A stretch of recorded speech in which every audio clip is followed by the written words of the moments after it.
జ్యోతి గారు వరుణ్ కూడా నచ్చ చెప్పేసరికి ఇంకేం మాట్లాడలేదు. కానీ తన వల్ల వాళ్ళకి ఏమైనా అవుతుందేమోనని నందు భయపడుతూనే ఉంది. వాళ్ళందరూ ఏం చేయాలో ఆలోచించుకుంటున్నారు. మాట్లాడుతున్న మధ్యలో నందు, ఇంతకీ శేఖర్కి నువ్వేం చెప్తావు? రేపే అంటే తను ఒప్పుకుంటాడా అని అడుగుతాడు. ఏమో వరుణ్, నాకైతే తెలియదు, ఒకసారి చెప్పి చూస్తాను అని అంటుంది. ఇంకా అలా మాట్లాడుకుని రాత్రి అయిపోవటంతో నందు ఇంటికి వెళ్ళిపోతుంది. నందు ఇంటికి వెళ్ళేటప్పటికి శేఖర్ వచ్చేసి ఉంటాడు. లోపలికి వెళ్ళి, శేఖర్ నువ్వు అప్పుడే వచ్చేసావా?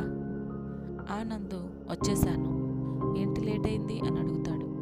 వచ్చేదారిలో నా ఫ్రెండ్ ఒక అమ్మాయి కనిపించింది, సో మాట్లాడి వచ్చేటప్పటికి కొంచెం లేట్ అయింది. ఓ అవునా, సరేలే, నువ్వు ఫ్రెష్ అయ్యిరా, భోజనం చేద్దాం అని అంటాడు. నందు ఫ్రెష్ అయ్యి వచ్చి శేఖర్కి భోజనం వడ్డిస్తూ, శేఖర్ నేను రేపు మా ఫ్రెండ్స్తో బయటికి వెళ్దాం అనుకుంటున్నాను అని అంటుంది చిన్నగా. శేఖర్ ఏమంటాడో అని. శేఖర్ నవ్వుతూ దానికి, నా పర్మిషన్ ఎందుకు నందు, నువ్వు వెళ్ళాలనుకుంటే వెళ్ళు, దానికి ఎందుకు భయపడుతున్నావు అడగడానికి? లైఫ్ అన్నాక ఎంజాయ్ కూడా చేయాలి కదా. పర్లేదు, రేపంతా ఎంజాయ్ చేసి రా అంటాడు నవ్వుతూ. నందు కూడా చిన్నగా నవ్వి సరే అంటుంది. పొద్దున్నే శేఖర్ వెళ్ళిపోయిన తర్వాత నందు కూడా రెడీ అయ్యి వరుణ్ వాళ్ళ ఇంటికి వెళ్తాందు. నందు వెళ్ళేపాటికే అందరూ తన కోసం ఎదురు చూస్తూ ఉంటారు. నందు లోపలికి వచ్చి బయలుదేరదామా అంటుంది. అమ్మయ్య, నువ్వు వస్తావో రావో అని చాలా టెన్షన్ పడ్డాం తెలుసా నందు, ఇంకా లేట్ అవుతుంది అని అందరూ అక్కడ నుంచి బయలుదేరుతారు. సిటీ నుంచి ఆ పల్లెటూరు చాలా దూరం అవటం వల్ల చేరుకునేసరికి మధ్యాహ్నం అవుతుంది. నందు వాళ్ళ ఊరికి వచ్చి చాలా సంవత్సరాలు అవటం వల్ల ఏదో కొత్త ప్రపంచంలోకి వచ్చినట్లు అనిపించింది. తన జ్ఞాపకాలన్నీ ఒక్కసారిగా తన మెదడులోకి చేరుకున్నాయి. నందన మాట్లాడుతూ, అసలు ఈ ఊరు ఏం మారలేదు, చిన్నప్పుడు ఆ ఊరిని ఎలా చూశానో అలానే ఉంది. నందు చిన్నప్పుడు అదే ఊరిలో పెరిగింది. వాళ్ళ నాన్న బిజినెస్ పెట్టాలనుకుంటున్నప్పటి ఆ ఊరు వదిలి సిటీకి వచ్చి నందన తనకు 16 ఏళ్ళు వచ్చేదాకా ఆ ఊరిలోనే ఉంది. నందు వాళ్ళ నాన్న సిటీలో తన బిజినెస్ చూసుకుని 2 రోజులకో 3 రోజులకో వాళ్ళ ఊరు వచ్చేవాడు. అలా కష్టం అవుతుందని కొన్నేళ్ల తర్వాత కూడా తీసుకుని వెళ్ళిపోయాడు. అప్పటిదాకా తను ఆ ఊర్లోనే పెరిగింది. నందు వాళ్ళందరినీ తీసుకుని తన చిన్నప్పుడు పెరిగిన ఆ ఇంటికి తీసుకువెళ్ళింది. ఇల్లు మొత్తం పాతబడిపోయింది. చుట్టూ ఎన్నో రకాల పొలం, మధ్యలో ఒక పెద్ద ఇల్లు. వాళ్ళందరూ గేటు తీసుకుని లోపలికి నడుస్తున్నారు. ఇల్లు మొత్తం మూసుకుపోయింది. తలుపులు కిటికీలు అన్నీ తుప్పుపట్టిపోయాయి. డోర్కి లాక్ కూడా వేయలేదు, అలా క్లోజ్ చేసి ఉండిపోయింది. అందరూ డోర్ తోసుకుని లోపలికి వెళ్ళారు. వస్తువులన్నీ వస్తువులు అక్కడ పడిపోయి బూజు పట్టుకుని, ఆలస్యం చేస్తే సాయంత్రం ఇంటికి వెళ్ళటానికి లేట్ అవుతుంది అని చెప్పేసి అందరూ వెతకటం మొదలు పెడతారు. అందరూ ఒక్కొక్క చోటుకి వెళ్ళి వెతుకుతూ ఉంటారు. అందరూ ఫొటోస్ కోసం వెతుకుతూ ఉంటారు. నందన వెతుకుతున్నప్పుడు తనకు ఒక ఆల్బమ్ కనిపించింది. ఓపెన్ చేస్తూ, ఆ ఆల్బమ్ నేను ఎప్పుడు చూడలేదు అనుకుంటూ ఓపెన్ చేస్తూ తన చిన్నప్పుడు ఫొటోస్ అన్నీ ఆ ఆల్బంలో ఉంటాయి. వాళ్ళ అమ్మ నాన్న ఇద్దరూ కలిసి దిగిన ఫొటోస్ కూడా ఉన్నాయి. నందు అందరినీ పిలుస్తుంది.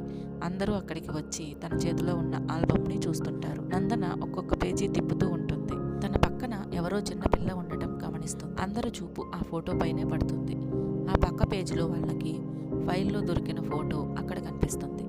అందరూ ఆలోచిస్తూ కూర్చున్నారు, ఎవరా అమ్మాయి అని. ఏమీ కనిపించకపోయేసరికి ఆల్బమ్ తీసి పక్కన పెడుతుంది. నందు ఇంకా ఏమైనా కనిపిస్తాయేమోనని సెల్ఫ్ తీసి వెతుకుతూ ఉంటుంది. వాళ్ళకి ఒక డైరీ కనిపిస్తుంది. డైరీ మొదటి పేజీ ఓపెన్ చేయగానే వాళ్ళ నాన్నగారి పేరు. అప్పుడు అర్థమైంది అది వాళ్ళ నాన్నగారి డైరీ అని. ఆ డైరీలో చాలా పేజీలు ఉన్నాయి. మొదటి పేజీ అమ్మ గురించి ఉంది. పక్కనే వాళ్ళ అమ్మగారి ఫోటో కూడా. చూడచక్కని అందం. నందుకి అన్ని వాళ్ళ అమ్మ పోలికలు. అసలు డైరీలో ఏముందంటే అది 1970వ సంవత్సరం. అప్పుడే నా చదువు పూర్తయింది. అందరూ ఉద్యోగం చెయ్యి అని బలవంత పెడుతుండేవారు. కానీ నాకు మాత్రం ఒక కంపెనీ పెట్టి దానికి నేనే బాస్గా ఉండాలని నా కోరిక. ఈ విషయం మా నాన్నకు వెళ్ళి చెప్పాను.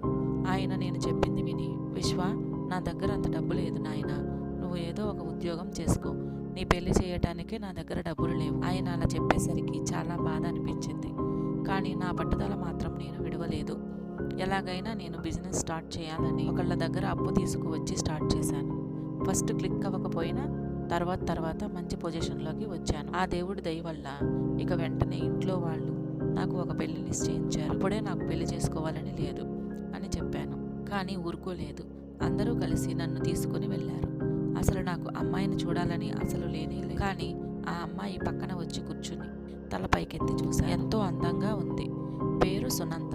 ఇక ఆ క్షణం కూడా ఆలోచించకుండా సరే అని చెప్పి సునందకి కూడా ఇష్టమయ్యేసరికి ముహూర్తాలు తొందరగా పెట్టించారు.